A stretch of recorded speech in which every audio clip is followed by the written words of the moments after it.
the Continental Congress that happened in 2009, I believe it was, or you could talk about the committees of safety that we're pushing now. The government has failed in epic proportions to take care of the people of this country. And that comes down, if you're not going to do it, we will. And I think it's really great that you guys are getting out there into the mainstream and you're pushing your ideas and you're creating community. And this is something that I'm going to be talking about a lot in my series, is create a community. Get the people in the us versus them mindset. You know? And, I mean, that's what we got to do. So I definitely applaud you on what you guys are doing down there. Thank you. Well, thank you for the kind words. Anytime. Let's see. Okay, I mean, what kind of arguments do you commonly hear that are derogatory or against the militia movement as a whole? You know, what do people say that try to discourage you or try to turn you off and make you sound like crazy people? I'm going to weigh in first on this answer, and then Amelia will take over. Okay. It's actually, the rhetoric is getting old. There's nothing new. The arguments we hear aren't anything that you wouldn't hear an expert on one of Katie Couric's shows back from 10 years ago. And there's really no new argument about why militias are evil right-wing nutcases. It's the same old crap over and over. And again, there has never, I mean, whether it's a television program, printed media, anyone who has addressed militia from a more liberal aspect, I guess, has tried to vilify, demonize, and use people, criminals in our country, as militia. We've seen it over and over and over. There's really no new argument about who we are and what we've become. It's the same old thing that we've heard over and over. We've found that in the United States, many militias or militia groups, no matter how small, have felt that they have to hide themselves because they know that if they expose themselves, they will end up like Sergeant Dyer, being persecuted and prosecuted for absolutely nothing. And that should in itself, because as you know, we as militia are not illegal, and we do not conduct ourselves in an illegal manner, or as criminals, we don't do anything wrong. However, we're afraid. That pretty much defines the fact that tyranny already exists when you have to hide for doing nothing wrong. Exactly. And one could make the argument that by becoming a regulated militia, such as South Charter Oaks, basically obeying the law. That's an interesting argument, which is something that we're debating at length. You know, we have a lot of people who say that if we make ourselves able to be called on by our governor, then we're subjected to any governors we might have in the future. And it's a very, I've had a lot of people from states who actually have state-sanctioned militias tell me that it's a bad idea. And, you know, primarily, as far as your first question about the input that we've had and the reaction that we've had from people on the outside, it's very interesting to see the difference in the reaction that people have online or in the media to you versus the reaction that they have when you're standing in front of them and talking to them. I have yet to stand in front of someone, be they terribly liberal, be they on our side but think we should hide, anyone. I've never had anyone face-to-face after 10 minutes of talking to me say, wow, that makes perfect sense. That isn't exactly, that's exactly different from what I thought militia was about. The face-to-face contact and the one-on-one where you make it a human interaction and you talk to people. There is no one in the world who thinks that they should be violated from their sense of liberty. But there are a lot of people who have been, influenced by the media and different things where they think that what we're doing is wrong. But when you stand in front of them as a person and you make a connection with them, I haven't met anybody yet who looks at me and says, you're a right-wing nutcase or you're dangerous. They all look at me and say, wow, I had no idea. I really was thinking the wrong thing about all of this. I wish I could say the same. I was face-to-face with several people, and they all stayed in their own mindset, so that's good that a lot of people are on the same track down there, but living up here in the Soviet Socialist Republic of Illinois, things are a little bit different. Right.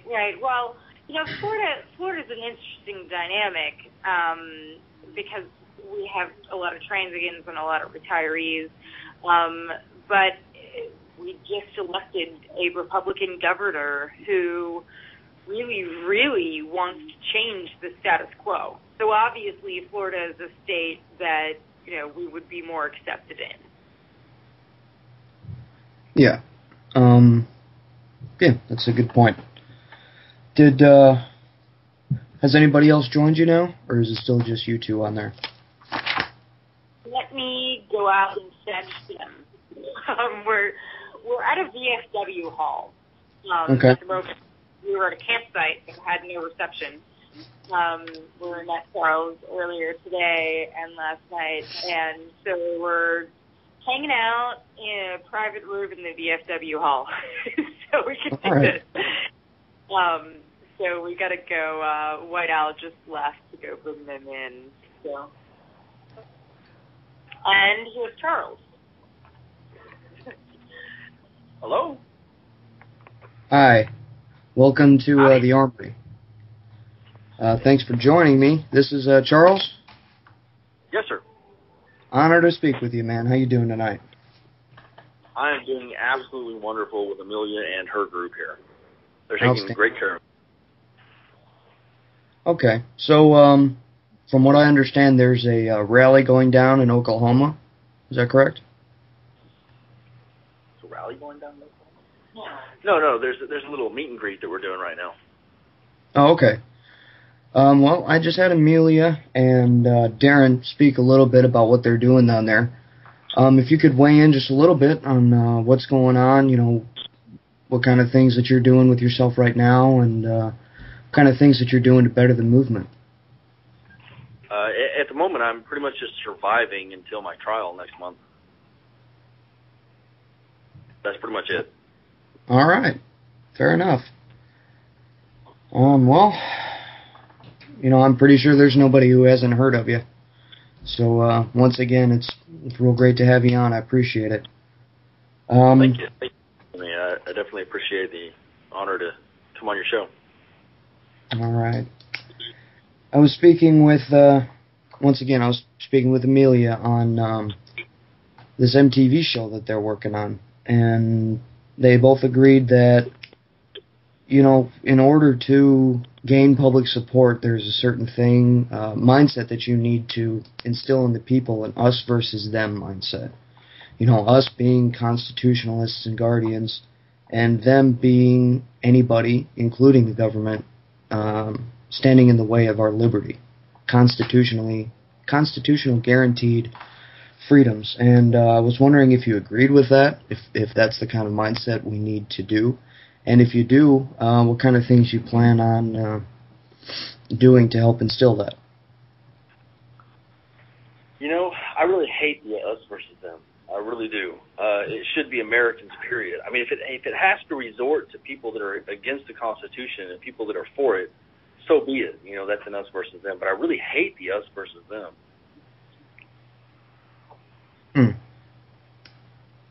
I mean, you wouldn't want to go into that a little bit for me? Okay, well, what's your question again? Why don't you like us versus them? And I'm not trying to grill you. I'm just trying to get everybody understanding where you're coming from. Who is them? Them being anybody who would stand in the way of our freedom. So you're saying anybody who's against the Constitution, like completely verbally 100% against the Constitution? Correct. I wouldn't consider them Americans to start with. But, you know, it's hard for me to be a us versus them kind of person, you know. I much rather talk to the people that are them and try to reason with them and show them what our founders intended and what this country is all about. Okay. I mean, us versus really, I don't know, it's very aggressive, it sounds like, toward people that don't believe the way we do, you know.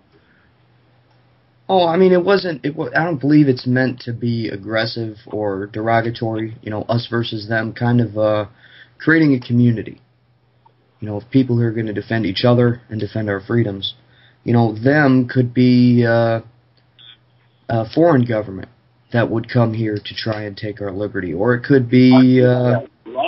yes, absolutely, them. That's them, you know, and we fight them to the bitter end.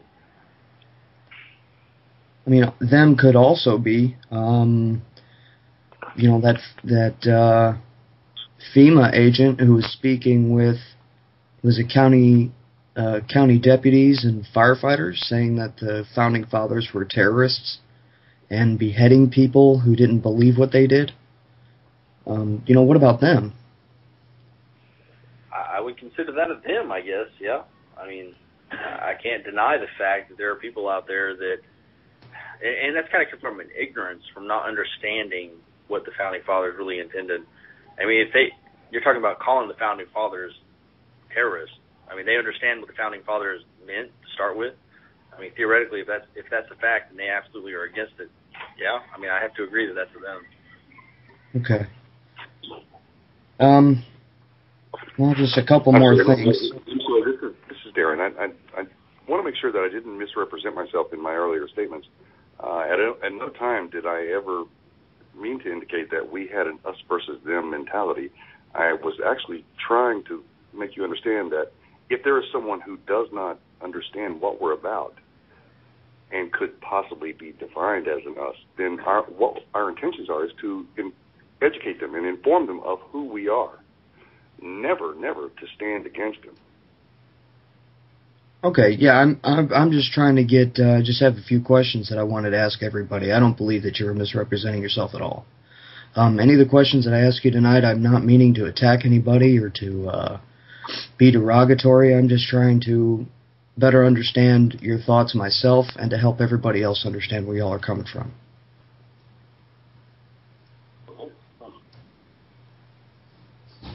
Okay, so if anybody in the chat room right now has any questions, comments, anything they want to do, put that in there. Put your Skype name in there if you want to come on, or you could call 877-374-3980 for the toll-free call-in line, and we'll bring you on, and you could talk with Charles Dyer and Darren Wilburn. Is that who I have on right now? Yes, yeah. Actually, all four of us are here now. Okay, everybody's here. Chris Curry, if I may, do a little bit of introduction for everybody. Hey, this is Chris. How are you? Good evening. Thanks for coming on. I appreciate having you. Well, thank you. Yep. I'm the assistant team leader in our group,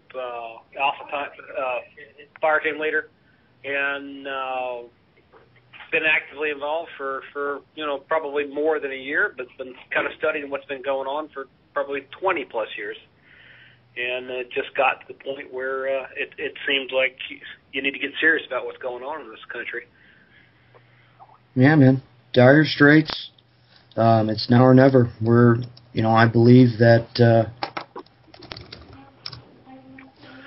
if it's not us, nobody's going to be able to. It's been going on for way too long, and they've got way too much of a foothold. No, I think this is the last dance. I think you're down to the last year or two in this country before it just implodes with what's going on. And